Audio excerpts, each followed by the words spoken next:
I'm Suzanne Curry, and I work in the movies, and I like to go behind the scenes. Today, we have a special treat. We are going behind the scenes with Olivia Diabo, the beautiful and melodic actress Olivia. Many people know her from her role in the iconic sitcom The Wonder Years, where she played Karen Arnold, Kevin's older sister. But she's a lot more than that. She's an actress, a singer, a songwriter, a producer, and also a podcaster. Today we'll hear about her new movie called Lost Girls, Angie, and about all the other fun stuff that she's been doing in her very long career in entertainment. So Olivia, very nice to meet you. It's lovely to meet you, Suzanne. Thank you so much for having me. Thank you for coming. So first, I want to tell everyone how I got to know you. So Olivia is in a new movie, a very important movie called Lost Girls, Angie. I'm one of the producers, and we were introduced by the writer, director, filmmaker, Julia Burden. And I'm meeting Olivia now virtually, although I really would have liked to have not been for the pandemic. I think we would have met in person. Absolutely, that would have been great. And I know one place I would have met you. I'm East Coast based. I would have flown out for the premiere that you had. So I want you to tell me about this movie. And I know you had a very socially distanced and very safe premiere last week, but tell me all about this movie because, you know, the reason I got into it, and I'm sure the reason you became involved, is because it's such an important matter in our country and the world. It is. It's the movie. You know, it's a subject matter that I think is difficult for people. It's uncomfortable, let's face it, for people to talk about because the thought of child sex trafficking is abysmal and dark and horrific in many ways. And the fact that it's actually going on in our world as we speak is very unfortunate, but it's very much, I think the timing of this film is sort of bang on, especially with everything that's transpired with Jeffrey oh my God, I can't believe that I'm Jeffrey Epstein, and obviously all that's been revealed about him, and that it's it's a multi-billion-dollar business.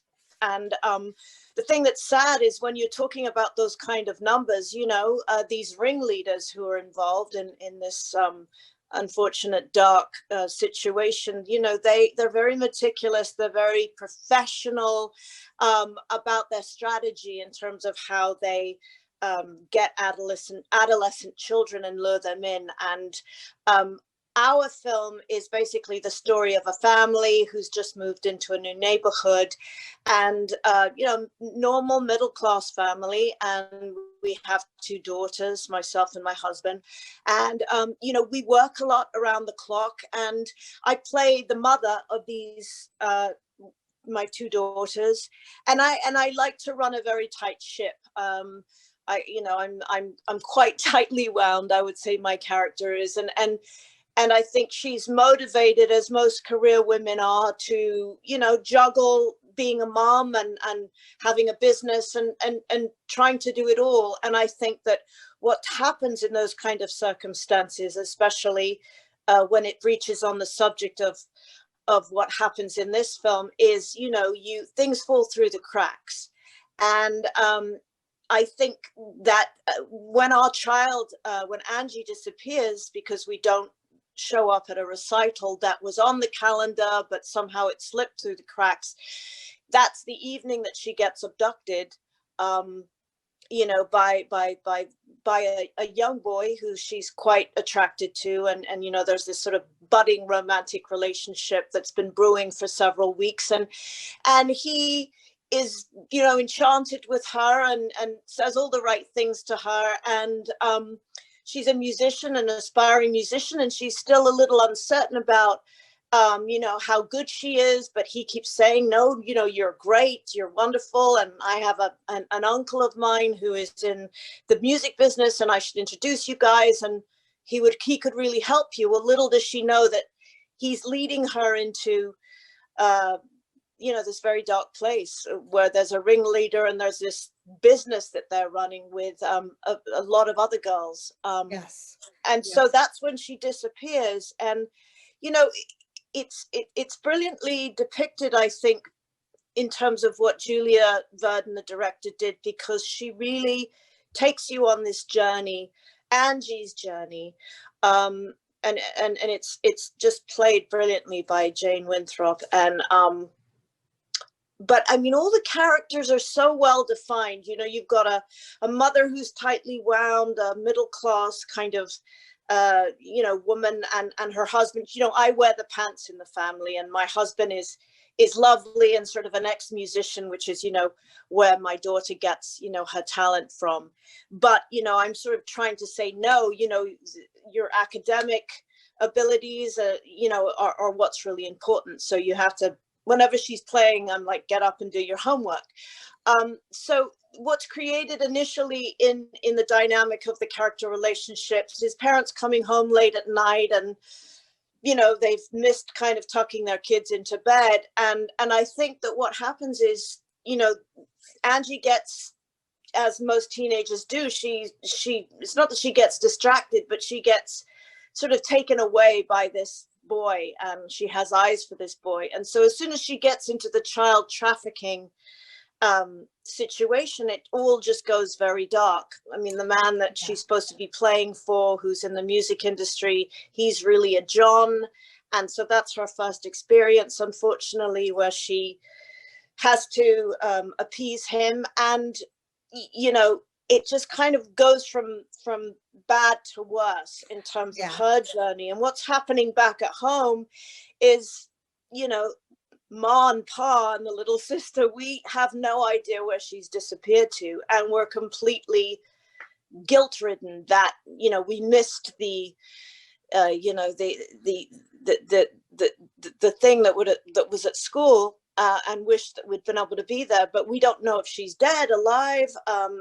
We call all of her friends. Eventually we get the police involved, and we come in contact with a detective who is doing this really for the love of reuniting families with kids who've been traumatized by this sex trafficking, and he does that because of his own personal experience that he went through with his own daughter. So each character has a very distinct arc. And eventually Angie does get back. We do get her back in the family, but the trauma and the post-traumatic stress that she's been going through in terms of trying to integrate back into the world, she has to get to know herself. She doesn't know who she is anymore. I mean, she's had to take on a totally different personality just to be able to digest, turning tricks and basically, succumbing to whatever these Johns want from her. And the people who are running this sex trafficking situation, that the ringleaders are, they're abusive. They don't feed them sometimes if they don't do exactly what they say. They're violent with them. The actress who plays Angie has sort of, bruises and welts all over her body. And by the time we find her in the hospital, there's this thing of, obviously as parents, we want to run to her, but we can't, because she's like a wild animal who doesn't necessarily recognize even who we are anymore, because she doesn't know who she is anymore. Right. So it's about the areas that I think are really interesting through the journey is just the human aspects of how we have to relearn being a parent, how this adolescent young girl has to learn how to become a person anymore. We have one scene around the dinner table. She's not eating. She's, having a problem. She sort of starts drinking when she gets home, because the pain is so deep for her that she has to find ways to numb it. And as her mother, I immediately get her into a program so that she can be surrounded by other girls who've come out of this and been reunited with her family, so that there's a support system for her. So my arc as a mother totally changes from being, the career woman, the power woman, um, going after that, where she's been reluctant and really focusing in the right ways about her daughter. So my arc is really that I drop everything once she comes home, and even prior to that, it's like the most important thing to me is being with my daughter and showing up for her in the most visceral, present way. Yeah. And that goes for both myself and my husband, and also our other youngest daughter. You know, her safety is threatened through the movie, because you know she's of that age as well. I mean, she's a few years younger than Angie, but the ringleaders know that Angie is out there and they want to come after her, and Angie knows that, and so they're texting her through the film saying, you know, your sister's next. In fact, when Angie finally gets to a place where she is brave enough, because she's seen the casualties that have happened around her with girls that she's made friends with in the sex trafficking sort of group that she was in, you know, one girl gets killed actually because she's outside of the sex trafficking group. She's gotten away and she's free, but she wants to stand up and do something, because these supportive groups are very much about these young girls becoming empowered and not hiding behind their pain, but actually vocalizing it. And as soon as one girl stands up and says, you know, I'm going to give these guys away, she gets killed.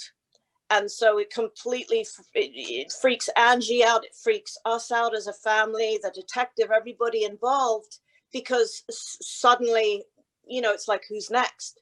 Well, So we have to get taken into a witness protection program. And that then the stakes are even higher there, because that's when, you know, the ringleader is on to the fact that, you know, that they're probably going to get shut down and they're going to get found out. Olivia, I'm going to have you stop there because I want people to go see the movie. So we don't want to give away the ending. Okay. That's a very good point. But, you know, as you're saying, you know, it's such an important topic, and the movie, just as you said, I think it depicts it very realistically. Julia did a great job. She did a lot of research. One thing I do must say is, you know, your character as a mother, yes, you were a career woman, but your kids are always first. And it doesn't matter if that character missed that recital, it would have happened anyway, because that boy played excellently by Dylan Sprayberry was out to get her no matter what. So, Yeah. you know, the guilt of the mother is shown. And of course, any mother would feel guilty, you know, if something like that happened, but they were out to get her anyway. And I think that is the scariest part. And that is what Julia and everyone involved in this movie, Artists for Change, the group that's behind this movie, is trying to make everyone aware of, that these people are out there and it could happen to the best people, the best kids in the best neighborhoods, in the worst neighborhoods, and with the best parents also. You're absolutely right. And that's a great point. And incidentally, right now during this pandemic, you know, I was actually talking to Julia about it, and she said, you know, do you know that the statistics have raised that there's actually more of this going on now, because kids have been, you know, cooped up for how many months now? 8 months, and there's some domestic violence maybe going on in the home. You know, it's just it's actually a more prevalent time for us to really hone in on this and be as conscientious as possible as parents, to see the telltale signs and the red flags. You know, what can we really be looking for? What can we be telling our children to stay clear of? And that's why I'm so happy that it's going into schools as a real educational film. Yes. You know, as a bit of a history lesson, you know, for what's currently going on in our world. And the impact campaign that goes along with this film will touch upon ways that as a parent, you could notice the warning signs. And a lot of times it's just what parents would intuitively know anyway. Kids being on the internet too long, not having access to their social media, not knowing where they are, lying, you know, all the things that parents are attuned already to looking for. But you made another excellent point about the pandemic has brought a lot of this on. The kids are on the internet more. There's more prey out there. The domestic violence is up because there's no one to report it. And I think that in the next year or two, maybe 3, we'll be seeing all of the effects of this pandemic. The only good part is the kids aren't out of the house right now. So they can't physically fall prey to people. Absolutely. Absolutely. I mean, that's it. That's kind of a godsend, isn't it? Yes. Yeah, but I just think the whole Jeffrey Epstein thing that got brought into the light this year. It's not like this has suddenly been going on. I mean, we've been hearing about this in third world countries and India, places like that. But I think the reality that it's really affected the Western world, and that it is such a money making bit, that people are even calling it a business, to me is just, it's a very hard pill to swallow. But we're doing something about it. I think that's one of the greatest things about being an artist, is getting to that next level where, not only initially when I got into this field, being an artist and a singer-songwriter, you have to truly believe that you have something to say. And when you can put your words behind that, your own words, that's a really powerful place to be. It's also another incredibly powerful and empowering place to be as an actor, is to be part of projects that are true to what's really going on now currently. And so there's a different energy that you bring to that. I mean, Julia, funnily enough, said she felt like she was channeling this whole movie. She just sort of knew how to direct it. I mean, clearly it's always been a very passionate cause for her, and Artists for Change is very reflective in all of the causes that she and other people who are part of it have, that they want to say something about. But we all just came together as a cast and a tribe, and we just went on this ride together, and everyone really brought it. It was really beautiful to see. I didn't know there was that much emotion in one caravan of people, but clearly it is the subject. It's, you're living it, you're watching it as you're acting it. So the emotion comes out. So it is streaming now. You're streaming as of December 20th on most major platforms. You can find it almost anywhere. You can go to the Artists for Change website or look up Lost Girls Angie. And now, Olivia, let's get on to something a little more fun, okay? Sure, that would be great. So, all right. So the Wonder Years. So when I found out I was going to be speaking to you, I'm like, I'm going to find the Wonder Years. It must be somewhere. And of course it was on Hulu. Yes. So I found an episode where you were out dating some hippie that was a lot older than you. Yes. And I'd forget the guy's name, but he was also John Corbett. Yes. John Corbett. Yes, he always plays the same type of guy with the long hair, the one that the parents don't like. Yes. So it was really fun to watch you. I watched that show as a kid. And, just tell me something about growing up, on screen. And did you ever think that it would become as iconic? People still watch it and talk about it these days. Like, did you realize you would be a part of that? I knew when I very first read the script, the pilot, I thought, this is the best, forget even just pilot, this is just the best script, period, that I've ever read. And I thought it was so well portrayed through the writing that Neil Black and Carol Marlins, they just had this knack for being able to tell this story. And the fact that it was through this 11-year-old's eyes, to me, was just very clever. And just so profound, and the music that was embedded into the script, I could hear it, in the way that when you watch the episodes now and you hear Steppenwolf or Janis Joplin or Jimi Hendrix or Buffalo Springsteen, all the great music of the 60s, that was such a huge part of the show, as was the narration. The way they cast it, I think, had a lot to do also. It was a combination of the casting and the writing and the music, and coming out in the 80s, it was a period piece. For me, I didn't know anything about the 60s. I sort of I was born just right on the cusp, the last era, the last year of the 60s into the 70s. So I had to do a lot of research. I identified with Karen's spirit and her sense of being a bohemian and her kind of dogmatic, rebellious, fiery irreverence that I just felt that I really had under my belt anyway as a teenager of that age at that particular time. So I really used that, and I think it helped me. It worked for me in terms of getting the part, because I had worked with the two writers before on Growing Pains, and I played two roles on that show, as had Dan Lauria. So they kind of knew that I could play more than one thing. It's crazy. The audition then led to a callback, to another callback, and my last session seeing the producers was at the network, and I read with Ali Mills, and it was the wearing no bras Gloria Steinem scene, where Ali says to me, and her character on the show is Norma, she's like, well, honey, you're not going out of the house like that with no bra. And I'm like, Mom, yes, I am. I mean, Gloria Steinem doesn't wear a bra. I mean, why do I need something to restrict my, and we just, the scene just bloomed from there, and the network were just rolling in their seats. But there was a chemistry distinctively between the whole family where we just worked off each other so well.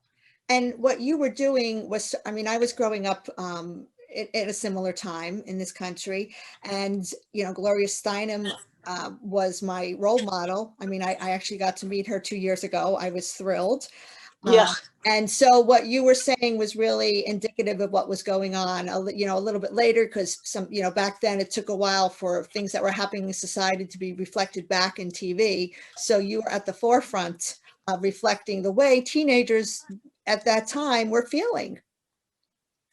Yeah, absolutely. I grew up in Taos, New Mexico after I moved from London, England, and it's a very bohemian place. I was doing some radio interviews earlier on this morning in the wee hours, and one of the radio shows that I did was in New Mexico, and I was like, oh, well, I grew up in Taos, and he was in Santa Fe, and I was saying, I really think that growing up in Taos gave me this inherent bohemian approach to my life.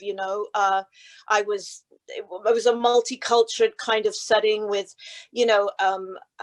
Hispanics and American Indians, and actually myself and my brother were like the minority in that particular environment. And so it really taught me that not only that America, the thing that I love about America so much is that it really is like a melting pot, and everybody is integrated, and just we all blend in. And but it really set me up, I think, having lived there environmentally to play that role, because I met a lot of people who were at the tail end of, who had been an Easy Rider.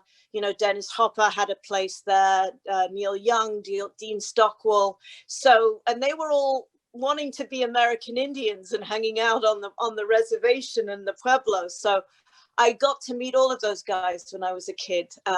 So it was a very interesting time, and I brought as much of that into playing Karen as I could, And you, as well as Savage and McKellar, were all children, and you all made it through acting and came out on top and are still doing it, which you can't say for all child actors. So no, you certainly can't. You have to kind of have your head screwed on straight and have a strong sense of family, and yes, just know who you are, find your way. Some of the actors that I used to watch as a kid, and I see what happened to them later on, I just say, I don't want to know. I have my picture in my head of what that person was like. Don't tell me anything else. Absolutely. I agree with you on that one. So let's talk now music. Okay, so I did a little research. I'm a Jersey girl by and large, and I saw that you sang with Bon Jovi, and I'm like, I should have known that. I mean, everything in Jersey, we know everything about Springsteen and Bon Jovi. So tell me about your music career. So I grew up. I mean, I'm from a family of musicians. My father was in a group called Manfred Mann. Oh, He was the lead singer. And so they had hits, you know, such as Blinded by the Light and Do Wah Diddy and you know, Quinn the Eskimo. And so I grew up, you know, my mom was a model. She was in, you know, Hard Day's Night and in 2001 Space Odyssey. So oh, there was that thing going on, and then and then my father was, you know, after leaving Manfred Mann, he went on to write, you know, songs like Build Me Up Buttercup for the Foundations. And that song. yeah, and he wrote another great song for Rod Stewart called Handbags and Glad Rags, which is claimed to be in England the saddest English song ever written. It's about blue collar England, and you know, the lyrics are the handbags and the glad rags that your granddad had to sweat so you could buy. So it's about lineage really, and paving the way for your offspring. But yeah, so I had these groovy parents, and I think that's why we ended up moving to Taos. We actually got led there. It was kind of magical by another musician called Michael Murphy, who wrote a song called Wildfire, and he was very song. I used to play it on the yes. piano. Yeah. Oh, how great. How wonderful. It's a beautiful song. And it was because of him that we moved there, because he and my father used to write. And he said, you know, Michael, you gotta come up to Taos. It's a great place. You know, George O'Keeffe lived there, and, you know, D.H. Lawrence and Mabel Dodge. And, you know, it's a place for artists. And so we ended up packing up and moving there, you know, with our 3 cats. And so it was a little bit of a culture shock initially for my brother and I, but it was great because it really expanded our horizons at the right time as kids, to really open our eyes and see what life was all about, and how there's so much more than just what one would see in merry old England. And I think that music for me, I just was around it. I mean, Dusty Springfield used to come to the house, and my father's basement was a studio when we lived in England, and Elton John and Cat Stevens. And so all of those kind of people were always around. So I used to just sit on the door, on the stoop, going down to my father's studio and listen to musicians, you know, writing music. And so I picked up a few melodies along the way, and played them up with my dad. You had me at Elton John used to hang out in your basement? Yeah, well, yeah, he was one of the people. You know, yeah, no big deal. That happens to everybody. No big deal, Suzanne, you know. Bruce was over to mine the other day. Exactly. So yeah, I mean, looking back in retrospect, it was a pretty cool childhood, I have to say. It was. And so, you know, I picked up a lot of great melodies, and it was just sort of natural for me to go to the piano. I took, you know, piano lessons with, you know, reading music, but that didn't work out as well as me. Ultimately, I would be able to go to the piano and play those songs that I'd be learning from reading music, and I would pick them up by ear, which is how my father played.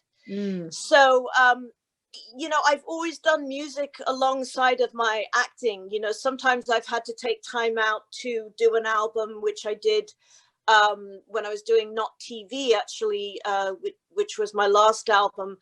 The producer of that album was doing the Bon Jovi album, and it was a kind of more acoustic style album of a lot of their biggest hits, and they were trying to cast the role of Gina, you know, almost like they were in a movie. And they was, you know, they were seeing Sheryl Crow, Pink, you know, all of these, you know, amazing singers. And I think John walked in one day when Patrick Leonard, the producer, was playing some of my stuff that I was working on, that I did, you know, a vocal and a song that I'd written that we were mastering. And he's like, yeah, you know, who's that? I like that voice. That sounds just like Gina. That's what I want to hear for Gina. And Patrick Leonard said, well, that's Olivia Darbo, this artist that I'm working on right now. And he's like, she's perfect. He's like, let's let's do it with her, and so it was one of those very lucky situations where timing played very much in the scenario. And he heard my own music, which he liked, luckily, and he liked my voice. And it's funny, we used the same mic when we recorded that vocal, because the producer Patrick Leonard wanted to have this kind of androgyny to the vocal, where you couldn't really tell when John was turning it over to me and vice versa. So there was a similarity in the vocal textures of our voices. And we both just sat on a stool and used the same mic, and that's how we did. I could tell that in the song. It was like you sounded very sultry or smoky or deep. So it was very similar. It was very beautiful. Thank you. Yeah, it's amazing that that's such a sort of rock out song, almost potentially head banging, when you get all these people in an arena, but to actually hear it stripped down, I think that's how you can always tell that a song's really, really got what it takes and stands the test of time. Yes. And his songs, they're iconic in New Jersey. They're anthems in New Jersey. Every single cover band in New Jersey plays Bon Jovi. I don't know if it's like that in the rest of the country or the rest of the world, but that's how it is in New Jersey. They have a huge following worldwide. They're a very special group. And, aside from being immensely talented, John and all of them, Richie and the whole band, they're incredibly nice guys, and they are so humble, and they've stayed so real over the years, and still making great music. They're sort of unstoppable. So it's nice to still see them out there. They make great music, and also John Bon Jovi has 2 kitchens or 2 restaurants where you pay what you can for students.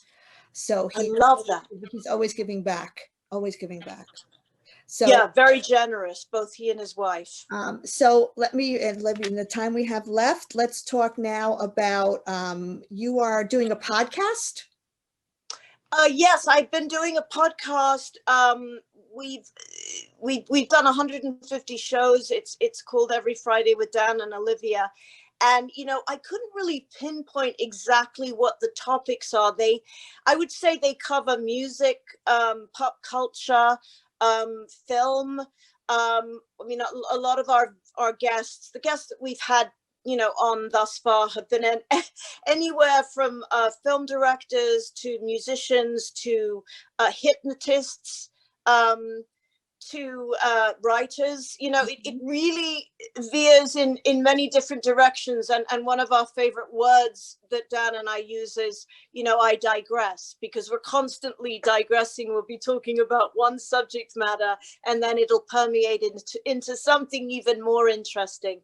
And we kind of like that, because it sort of goes, it ends up somehow getting bookended in a perfect way. Well, but there's always great music in every show that we do. That's great. And it's so easy to talk, even as I'm talking to you right now. I want to dig deeper into some of the things you said, but I'm looking at the clock, and I know what people's attention spans are. Sure. I could talk to you, but I can just go into your basement again, and who was visiting your basement. Yeah. I could do that for an hour. I would love to go back into that basement. So give us the name of the podcast. It's called Every Friday with Dan and Olivia, and you can hear it on iTunes, and you can actually go to my website, www.oliviadarbo.net, and it gives you a direct link. Okay, great. Okay, now I'm going to ask just a few things. Yes. About you personally. So sure. We have this crazy pandemic, and I know I've been staring at a screen and going through Netflix and Hulu and Amazon and everything you can think of. Tell me what you've been binging on lately. I haven't been doing all that much binging, with the exception of The Crown, which I love, and I love Succession, which it takes place in New York. Do you watch that show? I only watched a few of them. Okay, but it takes a while for some people with certain shows, with one of the, until it kind of gets under your skin, where you're like, I absolutely have to live and breathe this. I mean, it's just that the characters on that particular show I just find fascinating, because they're always masking what they're really feeling. So it teaches you a lot about human behavior, and it is obviously about a very wealthy dynasty of a family, and Yes. all of the kids are always walking on eggshells, with the exception of the younger son, that's played by Macaulay Culkin's brother. And so I'm trying to think of his name, but he's very, very good in it. Everyone's amazing in it. So really just those two shows. Other than that, I've been, doing other things too that are more introspective, writing lots of music. I've been working.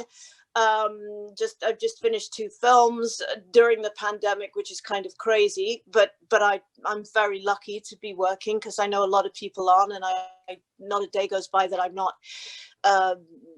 thanking God and everybody who's made that happen.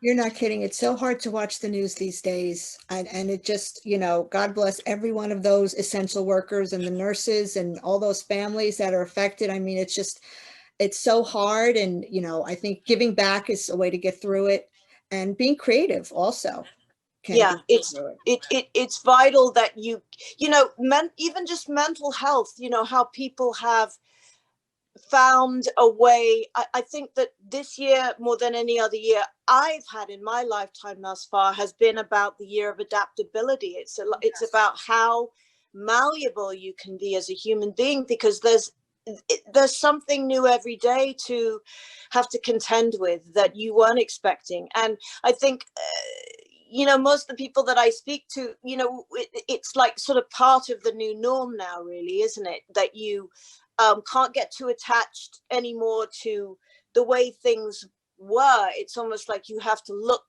toward the future.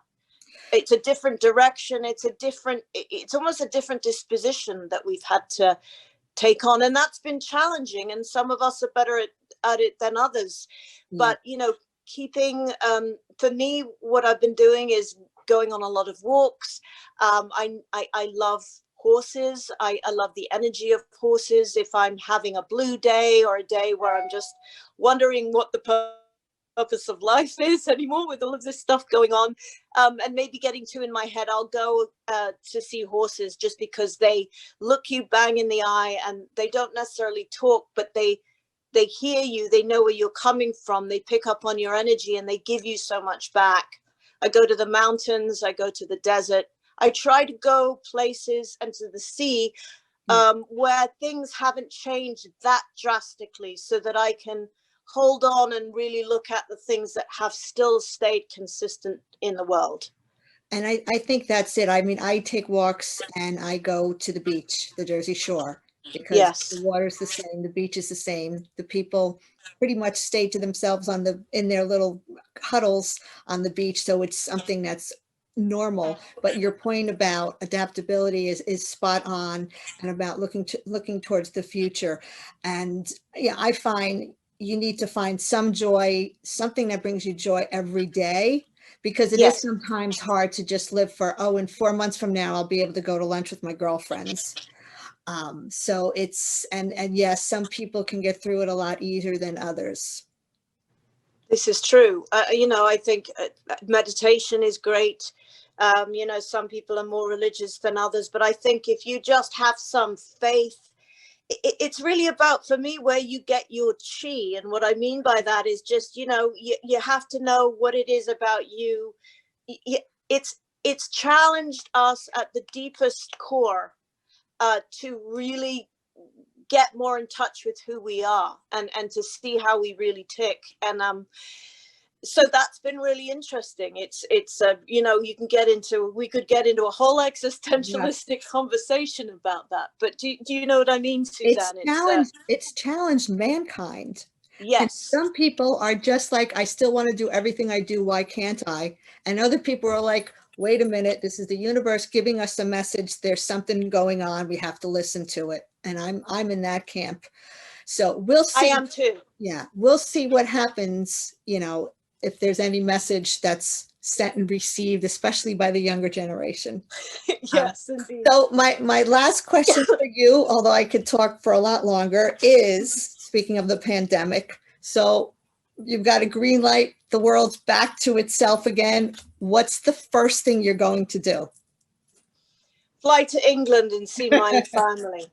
Okay. I mean, seriously, like, it's not even a joke. Like, I'm so jonesing to see that thing of having aspects of our freedom taken away from us this year has been the thing that's been the most challenging for me. Just not being able to get on a plane whenever you feel like it, or even little things that you took for granted. I certainly am never going to take those things for granted anymore. The affection that I'm used to expressing to people I love, or even Right. complete strangers. I'm a very touchy-feely. A I hug. was brought up that way. I love hugs. Yep. And so that's been hard, because that's really been taken away. Obviously, it's been difficult for people who have been on these dating apps. It's like, geez, you forget about romance. That's become challenging. And so I the thing that I'm looking forward to the most is just seeing merry old England, and seeing, my cousins, my father, my family, my brothers and sisters, my uncles and aunts, and smelling the air, Yeah. the smells over there, even just I'm very into smells. It's my strongest sense out of the five senses. So I'll be very much looking forward to that. That's the first thing I will do. Well, that's wonderful. And hugging, I'm going to say hugging is number one. Second is you got to see your family to hug them. But I'll be close by on another plane, because I've got to get to Europe. That was on my list of things to do. And I just, things that seemed like so easy to do, now you realize they were a big thing. It is a big thing to get up on a plane and go across the pond to England. We just thought of, oh, you just go, you'd go. But no, it's really a big deal. It's a big thing. And we're just so used to it. So I hope you get there sooner rather than later. Maybe summer next year. What do you think? Exactly. I mean, again, we can't necessarily get too attached to deadlines, but let's just keep it at soonish. Okay. And I wish the same for you, Suzanne, that you get over there, that we both get over there when we're meant to get there soon. Yes. So it has been a pleasure speaking to you.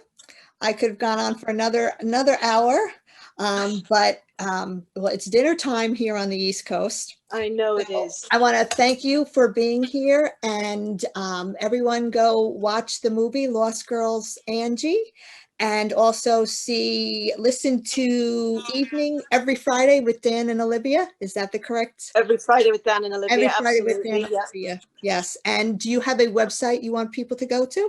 Yeah, you can definitely go to my website to just keep abreast with all the new stuff that I'm doing, and that's www.oliviadarbo.net.